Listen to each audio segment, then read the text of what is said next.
이젠 두 번째 이슈로 넘어가 보겠습니다. 네, 두 번째는 20만 전자, 100만 닉스입니다. 정말 이 로켓 타고 올라가네요. 어떤 이슈일지 열어주시죠. 현실이 된 20만 전자, 그리고 황제주에 등극한 SK하이닉스, 반도체 어디까지 갈까입니다. 사실 미국에서 시트리니 리서치발 충격이 있었음에도 국내 반도체 투톱은 단단한 모습을 보였습니다. 이 라운드 피겨가 정말 현실화된 하루였는데요. 반도체 근데 내일 또 엔비디아 실적도 앞두고 있는 상황이잖아요. 어떤 대응이 좀 좋을까요, 내일은? 반도체는 계속 얘기 드리지만 과감해지셔도 된다. 물려도 반도체에 물리고 공격적으로 좀 매매를 하셔도 된다라고 여전히 좀 생각을 하고 있습니다. 물론 이제 오늘 시장에서 뭐 삼성전자가 지금 뭐 애프터마켓 기준으로 20만 원을 좀 돌파하면서 마감을 했고, 뭐 SK하이닉스도 보게 되면은 이제 오늘 애프터마켓 기준으로 이제 100만 원을 또 돌파하면서 마감을 보여줬습니다. 네. 두 종목 모두 다 우리가 흔히 얘기하는 뭐 20만 전자, 뭐 100만 닉스 도달을 했는데, 지금 워낙 이제 그 빅테크 기업들의 어떤 올해 지난 4분기 실적 발표 때 2026년도에 AI 데이터 센터 증설에 대한 캐펙스 상향을 계속해서 또 만들었단 말이에요. 근데 그 부분들을 어느 정도 반영하면서 반도체 이 투톱 기업들도 영업이익 추정치가 올라가긴 했어도 전반 기업에서 이렇게 추정치가 올라간 만큼은 아직 덜 반영됐습니다. 그 말은 결국에 하반기로 갈수록 물론 이제 성장률에 대한 부분은 좀 둔화될 수는 있어도 추정치는 추가 업사이드가 더 열려 있다라고 좀 보시는 게 맞을 것 같고요.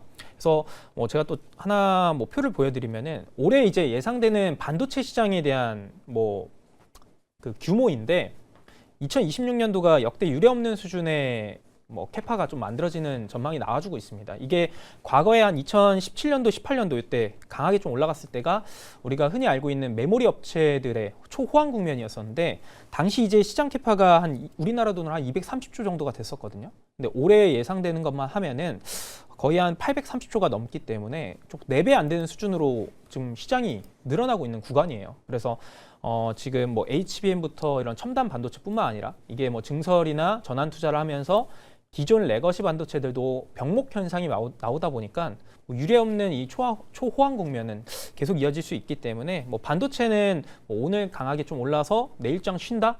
그리고 뭐 엔비디아의 어떤 실적 발표 전후로 해서 변동성이 나온다. 그거를 크게 일희일비할 필요 없이 큰 방향성을 역시나 좀 보시면은 뭐 지금 사실 20만 전자도 어느 순간 보면은 좀 그때 쌌구나 이런 생각이 또 드시지 않을까 싶습니다. 그때 쌌구나라고 말씀을 주셔서 요즘 뭐 외국계 증권사도 그렇고 국내 증권사도 그렇고 매일매일 지수 상단도 조정하고 목표가도 조정하고 있잖아요. 못 따라가요. 이 태우의 목표가는 뭘까요? 삼성전자요? 둘 다요. 삼성전자 일단은 뭐 한 지금 이 추세라고 하면은 못해도 한 27만 원 이상은 좀 봐야 되지 않을까 싶고, SK하이닉스도 160만 원 이상은 좀 봐야 되지 않을까. 160만 원이요? 그렇죠. 지금 150만 원 이상은 더 충분히 지금 자리에서도 50% 이상의 업사이드는 더 나오지 않을까 싶은 게, 그냥 간단히 생각해 보면은 뭐 TSMC라는 기업이 지금 시가총액이 2,000조가 넘어요. 근데 올해 TSMC의 이 영업이익보다 돈을 훨씬 더 많이 버는 기업이 삼성전자랑 SK하이닉스거든요. 올해 전 세계에서 뭐 이제 탑5 영업이익 기준으로 보면은 삼성전자가 거의 5등, 4등 정도로 좀 나와주고 있고, SK하이닉스는 한 6등 정도 전 세계에서. 근데 시가총액은 이제 삼성전자가 1,000조를 돌파했다. SK하이닉스는 아직 이제 뭐 한 700조 이 정도는 여전히 좀 말이 안 된다고 좀 보고 있어서 충분히 업사이드는 더 크게 좀 노려봐도 되지 않을까 싶습니다. 동종업계 대비 아직도 싸다. 20만 전자, 100만 닉스 이 구간에서 말씀을 주셨네요. 팀장님도 궁금해요. 사실 반도체 이야기 우리가 계속 했었지만 투톱 중심으로 보는 게 좋다라고 말씀을 주셨잖아요. 목표가도 궁금하고 둘 중에 하나만 담아야 된다면 지금 구간에서 어떤 종목 담으시겠어요? 이제 SK하이닉스 같은 경우에는 목표 주가가 보통은 140에서 150 그 이상으로 나오고 있습니다. 그러면 내가 증권사 목표 주가를 기반으로 했을 때 보수적으로 보신다라고 하면은 130만 원 이상이 그래도 보수적으로 잡는다라고 보시면 좋을 것 같고, 삼성전자 같은 경우에도 26만에서 한 29만 원 정도 사이가 나오는데 그런 점에서 보수적으로 보게 된다면 25만 원 정도가 맞지 않을까라는 생각을 갖고 있어요. 물론 이제 증권사의 목표 주가이고 사실은 증권사의 목표 주가 같은 경우에는 주가가 올라가면은 그만치 또 목표 주가도 상향 리포트가 나옵니다. 그거에 네. 따라서 사실은 추세를 타고 올라갈 필요가 있지 않을까. 그리고 지금 목표 주가에 대한 부분을 보게 되었을 때 사실 목표 주가에 대한 의미가 크게 있을까라는 생각을 갖고 있어요. 결국은 지금 추세를 계속 타고 있는 부분들이고 지금 반도체라는 사이클 자체가 끝나지 않았기 때문에 지금은 목표 주가를 내가 얼마에 팔 거야라고 명확하게 정해놓는 것보다는 지금 즐기시면 됩니다. 지금 이 추세가 끝났는가? 기술적으로 보게 되었을 때 5일선 타고 올라가는 이 부분들을 계속 깨지 않고 버티고 있는가를 확인을 해보시고 두 번째 같은 경우에는 지금 이 사이클이 끝났는가? 그러니까 제가 이 코너에서 첫 번째로 이야기를 했을 때 반도체 D램 가격이 꺾이지 않는다라고 하면 사이클은 계속이 된다. 만약에 꺾이게 되었을 때 그때는 비중 조절을 하겠다라는 코멘트를 드렸습니다. 네. 그런 것들만 체크해 보시면 좋지 않을까라는 생각을 갖고 있어서 내가 얼마에 팔 거야 라기보다는 뉴스들만 체크를 해보세요. 지금 AI가 끝났는지 안 끝났는지 정도로만 판단해 보시는 게 좋지 않을까라는 의견도 드리겠습니다. 조금은 그래도 태우 매니저님 대비 살짝은 보수적인 좀 목표가를 주셨네요. 이렇게 뭐 반도체 이야기를 해봤지만 오늘 삼성전자 관련해서도 뉴스가 하나 또 전해졌습니다. 미래 로봇 추진단이 DX 부문에 공식적으로 좀 합류했다는 뉴스였는데요. 사실 로봇 섹터들이 현대차를 필두로 조금은 쉬어갔던 2월이었거든요. 근데 이제는 좀 다시 봐도 되는 걸지 좀 궁금해요. 보셔야죠. 네, 보셔도 될 것 같고 일단 뭐 로봇은 기본적으로 다시 한번 이제 랠리가 업종 전반에 걸친 랠리가 나오려면은 일단 구심점 되는 기업이 하나가 뭐 주축이 돼서 좀 상승 흐름이 나와줘야 되는데 그건 워낙 잘 알고 계실 겁니다. 현대차가 그 흐름이 나와야 되는데 그러면 기본적으로 현대차가 지금 시점에서 로봇의 어떤 밸류를 받으면서 더 갈 수 있을까? 아니면은 지금 뭐 50만 원대가 좀 부담스러운가? 이 질문에 대해서만 좀 답변을 한번 생각을 해보게 되면은 당연히 저는 뭐 밸류적으로 봤을 땐 더 갈 수 있다라고 생각을 하고 있습니다. 워낙 이제 지금 현대차의 현재 기준으로 밸류에이션을 좀 보면은 선행 PR이 12배, 뭐 현재 PR이 11배 정도밖에 11에서 12배 정도밖에 안 돼요.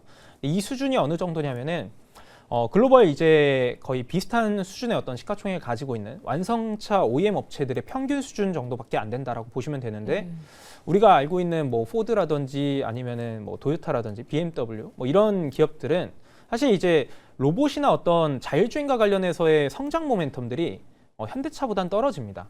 그렇다면은 이제 현대차와 좀 비교를 할 수 있을 때 기존의 이 완성차 OEM 업체들의 평균 밸류보다는 현대차가 이 평균 정도로 받고 있는 것 또는 그보다 낮게 평가받는 게 맞는가?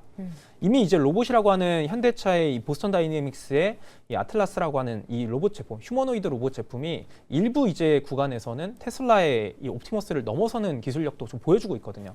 그래서 성장 프리미엄을 좀 더 감안해 보면은 현대차는 추가적으로 충분히 이제 업사이드가 더 있다라고 좀 보시면 될 것 같고 이 현대차가 올라갔을 때 당연히 이제 다른 종목들도 밸류 부담이 없는가를 좀 보셔야 되는데 여전히 이제 우리나라의 이 밸류체인 로봇 밸류체인을 좀 보면은 뭐 액추에이터라든지 감속기 관련 기업들은 꽤나 올라가긴 했지만 나머지 다른 이제 구성하는 부품 업체들은 생각보다 인프라 공급망부터 해서 밸류 자체가 그 기존 전통적인 어떤 자동차 관련 업종의 밸류에이션밖에 평가를 못 받고 있습니다. 그래서 업종 전반에 걸친 리레이팅이 충분히 나와줄 수 있기 때문에 뭐 로봇이 어느 시점부터 사실 갈지는 저도 알 수는 없지만 큰 방향성은 결국 다시 가는 거는 좀 분명하지 않을까 기대를 하고 있습니다. 역시 방향성에 대해서는 의심하지 말자라고 좀 말씀 주셨네요. 이 팀장님도 전에 현대차가 움직여야 로봇은 간다라고 좀 말씀을 주셨던 게 기억이 나거든요.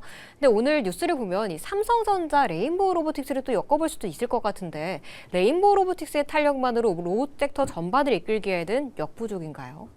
이제 예전이라면 가능했죠. 그런데 이제 삼성전자가 레인보우 로보틱스의 지분을 취득하면서 대장주의 자리가 올라왔을 때 그때 레인보우 로보틱스가 움직이면 다른 로봇 종목군들이 움직였습니다. 네. 그런데 작년 같은 경우는 이제 스토리가 달라졌죠. 현대차가 로봇 쪽으로 다시 한번 부각받기 시작하면서 현대차와 그 외의 밸류체인들이 로봇 종목군들을 이끌었기 때문에 지금 같은 경우에 현대차가 조금 더 움직여줘야지만 다른 로봇 종목군들을 이끌 가능성이 가능성이 높지 않을까라는 생각을 가지고 있고요. 제가 지난번에도 50만 원 이하 같은 경우에는 현대차를 매수를 하셔도 좋다라는 맞아요. 이야기를 드렸는데 그런데 지금 자리를 보시면 그래도 주봉상을 보게 되었을 때 예쁘게 잘 올라와주고 있는 흐름들이 보여주고 있습니다. 월봉상 같은 경우에 조정을 잘 받고 잘 버티고 있는 흐름들이 나와주고 있는데 사실 이런 라인대에서 조금 더 빵 터지게 되려면은 3월에 GTC에서 현대차가 모멘텀을 받고 올라갈 필요는 있어요. 저는 그 GTC에서 로봇 관련 모멘텀 혹은 자율주행 관련 모멘텀을 현대차가 받지 않을까라는 생각을 갖고 있고 항상 GTC 그 행사 이전부터 보통은 이벤트성 때문에 로봇 관련 종목군들이 또 움직이지 않을까 그런 기대가 굉장히 많았습니다. 그래서 지금 구간대에서 저는 로봇 관련 종목군들 다시 한번 또 봐야 할 필요가 있지 않을까라는 의견도 드려보도록 할게요. GTC라는 빅 이벤트를 앞두고 로봇주들도 좀 하나둘씩 모아보시는 것도 좋을 것 같네요.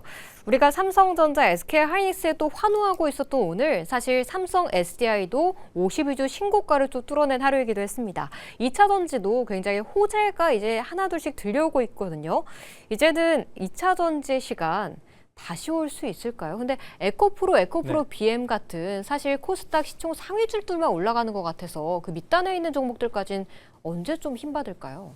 사실 알게 모르게 받고 있습니다. 오. 이게 이제 뭐 LNF라든지 뭐 이런 종목들도 쭉 보시면은 뭐 오늘 시장에서도 좀 반응이 나왔어요. 물론 이제 에코프로나 에코프로 BM의 어떤 강한 흐름들이 나왔고 오늘 또 이제 삼성 SDI 같은 이런 이제 배터리 셀 3사의 대표적인 종목들도 좀 반응들이 나와주고 있는데 업종 전반에 걸쳐서 분위기를 보면 확실히 12월에 기존 전기차량 수주 물량들이 취소가 되면서 악재성 요인들이 뭐 일부 좀 들려왔던 것들 그러면서 뭐 투심이 밀렸던 것들이 1월 넘어서면서부터 좀 회복을 좀 보여주고 실제로 그게 주가에도 연동이 됐고 그리고 이제 업종 뭐 캐즘에 대한 어떤 저점 구간은 좀 탈피한 거라고 좀 볼 수 있는데 여기에서 이제 성장 동력이라고 할 수 있었던 뭐 로봇 관련 이제 배터리 모멘텀도 일부 좀 들려왔었고 그리고 나서 무엇보다 올해 이제 AI 데이터 센터 지속적인 어떤 하이퍼스케일러급 증설에 따라서 ESS 수요 자체가 좀 본격적으로 나와주고 있습니다. 그리고 그게